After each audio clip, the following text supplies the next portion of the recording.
How is it going, guys? Welcome back to the channel. Today we are going to be talking about the OLM or VLAN headlights that I installed on the car a while back, and I'll give you guys a quick review of them later on as well. But particularly we're going to be talking about the daytime running lights.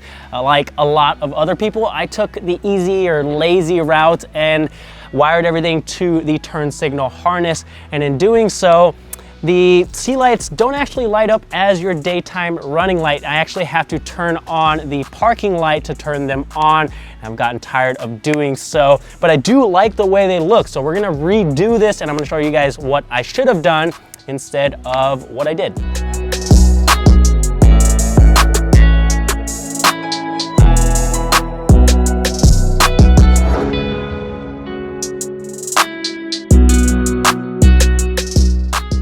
So what most people do, myself included, is take the three wires from the headlight harness. So you've got the black wire, that is the ground, the yellow wire is the turn signal wire, and then this white wire here is your daytime running light.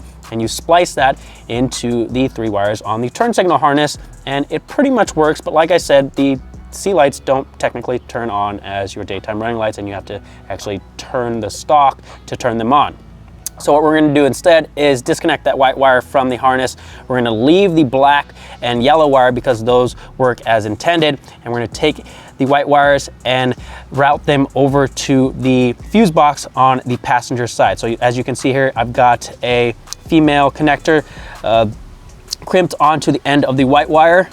And then in the back here, you can see another blue connector. That is the male connector. And then I have about 5 feet of wire from this point here, routed all the way across to the passenger side and zip tied to make sure everything's tidy. So I'm gonna plug this back in and we'll go over to the passenger side and I'll show you what's going on. Over on the passenger side, you can see that I have the white wire from the passenger side headlight spliced into this black wire that is connected to the other white wire from the driver's side headlight. And then this leads to an add a fuse that I've crimped onto the end of that wire. If we take a look at the fuse box, I'll show you exactly where this needs to go.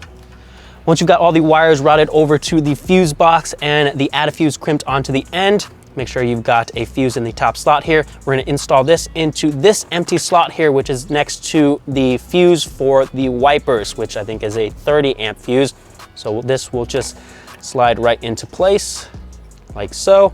And I'm gonna route the rest of the wire out here, and then we can throw the cap back on, and then I will get the rest of the wires zip tied and tidied up and out of the way, and that is pretty much it. It's really that easy, guys. Definitely something I should have done from the get-go, but better late than never. The sea lights now turn on once I turn the key to the on position, and they stay on, so I don't have to worry about turning them on with the parking lights or anything like that. It's basically automatic. Now let's talk about what I actually think about these headlights in terms of quality, light outputs, and ease of installation. Those are the three most common things I see people comment about these headlights. As far as installation goes, as you saw, the installation is pretty straightforward and pretty simple. And most people that have issues with these, it's usually user error. It can be a little bit confusing because it can depend on whether you have an FRS, B or Z, or 8.6, but it really isn't that hard to figure out. Quality. These are pretty on par with what you can expect from a set of headlights that are from overseas. It's sometimes hit or miss. You may get a set that has condensation or burnt out LEDs, but there are a lot of these headlights out there that don't have any issues whatsoever, myself included. Now, that being said, I haven't had these lights for that long, so I can't comment on the long-term quality of these, but I can say that I haven't had any issues with these to this point. Another thing is the light output. That is probably the most common thing I see people say about these lights, is that they don't have good light output. I'm gonna show you guys a quick shot of the cutoff from these OLM headlights. These have HIDs built in with HID projectors, so you can see that the cutoff is very crisp and clean, and there is a lot of usable light.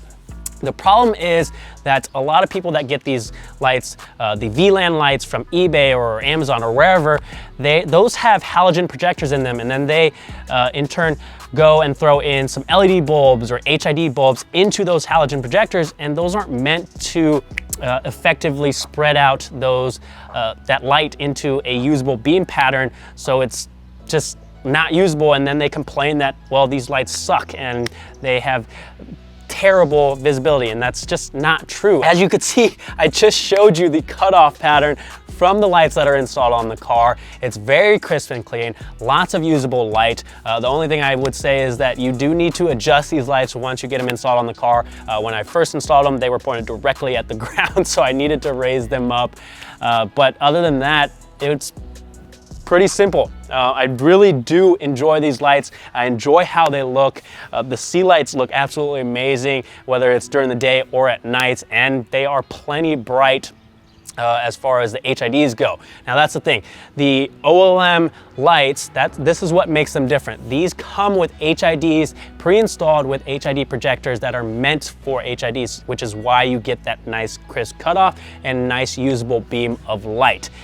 If you go out and just buy VLANs that are halogens and throw in HIDs, you are not going to get the same results, so keep that in mind. Now, if you guys are interested in picking a set of these up for yourself, the link is down in the description. If you guys have any questions, as always, let me know in the comment section down below. Thank you guys for watching, and I'll see you guys next time.